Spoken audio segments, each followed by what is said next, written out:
కాసేపట్లో ఢిల్లీలో all party meeting జరగనుంది. బంగ్లాదేశ్ సంక్షోభంపై దేశంలోని అన్ని రాజకీయ పార్టీల నేతలతో చర్చించనుంది కేంద్ర ప్రభుత్వం.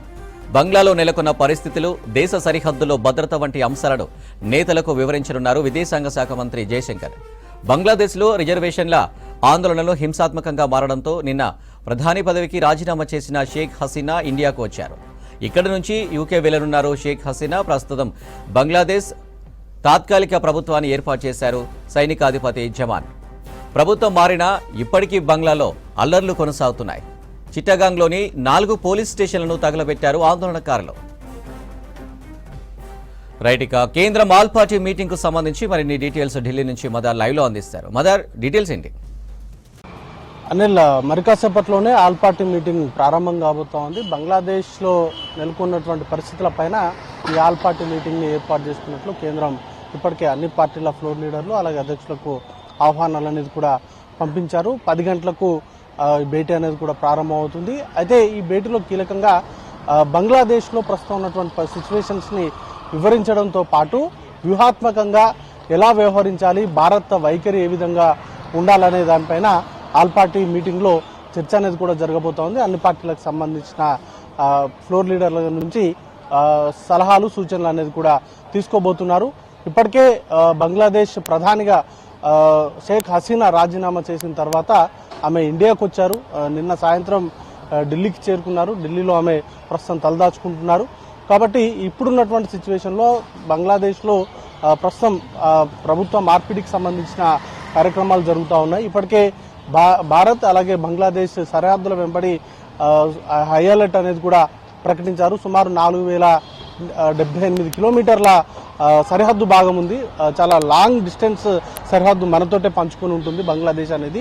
కోల్కతా కావచ్చు, లేకపోతే బెంగాల్ కావచ్చు, ఈ ఏరియా అంతా కూడా దాంతో సరిహద్దు పంచుకుంటున్నటువంటి సిచ్యువేషన్స్ నేపథ్యంలో ఇటు ఇన్ఫిల్ట్రేషన్స్ కూడా, అంటే అక్కడి నుంచి ఇప్పుడున్నటువంటి సిచ్యువేషన్స్ నేపథ్యంలో బంగ్లా నుంచి తీవ్రవాదులు కావచ్చు, లేకపోతే స్మగ్లర్లు కూడా దేశంలోకి చొరబడేటువంటి అవకాశం ఉంటుంది. కాబట్టి ఇప్పటికే బీఎస్ఎఫ్ కావచ్చు, లేకపోతే ఇతర సెక్యూరిటీ ఫోర్సెస్ అన్ని కూడా హై అలర్ట్ మోడ్లో ఉన్నాయి. ఇచ్చినటువంటి సెల్లులు అనేది కూడా క్యాన్సిల్ చేశారు. ప్రస్తుతం వాటికి సంబంధించినటువంటి అన్ని వ్యవహారాలపైన కూడా సమీక్షలు జరుపుతూ ఉన్నారు. నిన్న సాయంత్రం నుంచి కూడా పీఎం మోడీ భద్రతా వ్యవహారాలకు సంబంధించిన sub committee, cabinet sub committee తోటి భేటీ అయ్యారు. ఆ సందర్భంలో జయశంకర్ అక్కడ జరుగుతున్నటువంటి పరిణామాలపైన భారత వైఖరి ఏ విధంగా ఉండాలనే దానిపైన ఇప్పటికే బ్రీఫింగ్ చేశారు. ఇప్పుడు జరగబోయేటువంటి ఆల్ పార్టీ మీటింగ్ లో కూడా విదేశాంగ శాఖ మంత్రి జయశంకరే మొత్తంగా పరిస్థితులకు సంబంధించి అన్నిటి కూడా ఆల్ పార్టీ లీడర్స్ కి ఎక్స్ప్లెయిన్ చేస్తారు. ఇష్యూ జరిగినప్పటి నుంచి కూడా, అంటే నిన్న షేక్ హసీనా ఇండియాకు వచ్చినప్పటి నుంచి కూడా భారత్ తీసుకున్నటువంటి చర్యలు కావచ్చు, అలాగే భవిష్యత్తులో తీసుకోబోయేటువంటి చర్యలకు సంబంధించి వివరించబోతున్నారు. అలాగే ఇటు ఆల్ పార్టీ లీడర్స్ ఇచ్చేటువంటి సూచనలు సలహాలను కూడా వాటిని దాంట్లో ఇంప్లిమెంట్ చేసేటువంటి అవకాశం ఉంటుంది. ఈ ఆల్ పార్టీ మీటింగ్ కి రాహుల్ గాంధీ సహా ఇతర ఫ్లోర్ లీడర్ల సంబంధించినటువంటి వాళ్ళందరూ కూడా హాజరయ్యేటువంటి అవకాశం ఉంది. నిన్న ప్రధానితో భేటీ తర్వాత స్వయంగా రాహుల్ గాంధీ విదేశాంగ శాఖ మంత్రిని కలిసి అక్కడ ఉన్నటువంటి పరిస్థితులపైన ఆరా అనేది కూడా తీశారు. ఓవరాల్ గా ఒక కన్స్ట్రక్టివ్ గా అందరినీ కలుపుకొని ఈ ఇష్యూస్ కు సంబంధించి, ఎందుకంటే నైబరింగ్ స్టేట్ గా ఉంది.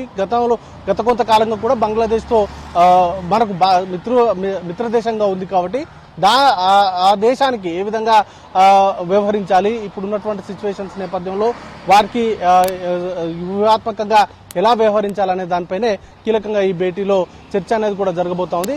ఇక బంగ్లాదేశ్ లో మాత్రం రోజు రోజుకి గంటకి కూడా పరిస్థితులు తీవ్రంగా మారుతూ ఉన్నటువంటి పరిస్థితి ఉంది. మొన్న మొదలైనటువంటి అల్లర్లు నిన్న ప్రధాని రాజీనామా తర్వాత కూడా ఇంకా శాంతింపలేదు.